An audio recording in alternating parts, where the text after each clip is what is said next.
Like going into that game, it was either Matt Rempe is fighting by himself and standing up for himself, knowing that he had to answer the bell, or the team is coming together as a collective, knowing that Rempe has to put his body on the line, has to fight McDermott, and are having his fucking back.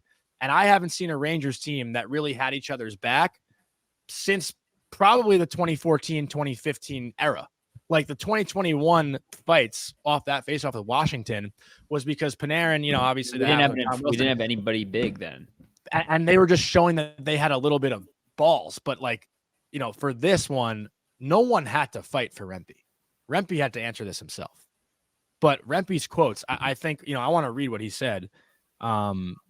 Because this win, but not even just the fights. Let me just keep going here, because to me, this win isn't even about the beginning. It's about playing with 4 defensemen, one of whom Erik Gustafsson is just returning back from injury. He's playing 30 minutes last night after being hurt and missing time.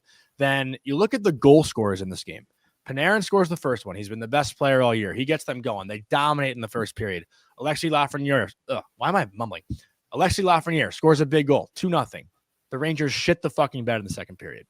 Every excuse in the world to pack it in, not come back in the third. You're playing a Devils team. You're down to 4D. Sure, the Devils are weak. This game doesn't really matter. We have a lead in the division, whatever. Like, it could be a loss. No one will blink an eye. You had 4 guys ejected, blah, blah, blah. Who makes the fucking play to tie the game? Capo Caco, a guy that you've been begging for to step up. Needed to. He makes the play. He ties the game. Rangers power play. You can always count on them in the big moments, right? They come through. They score the game-winning goal. Soft call, but they scored the game-winning goal. And then let me rewind.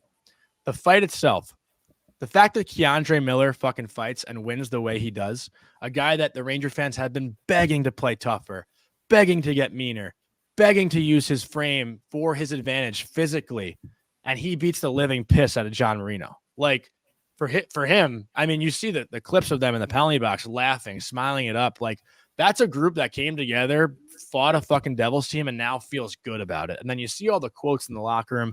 You see all the players talking about it. Everyone came to my back. Rempe saying that. Laviolette, Adam Fox is talking about Laviolette having their backs. They have Laviolette's back. Like, this is just a fucking team.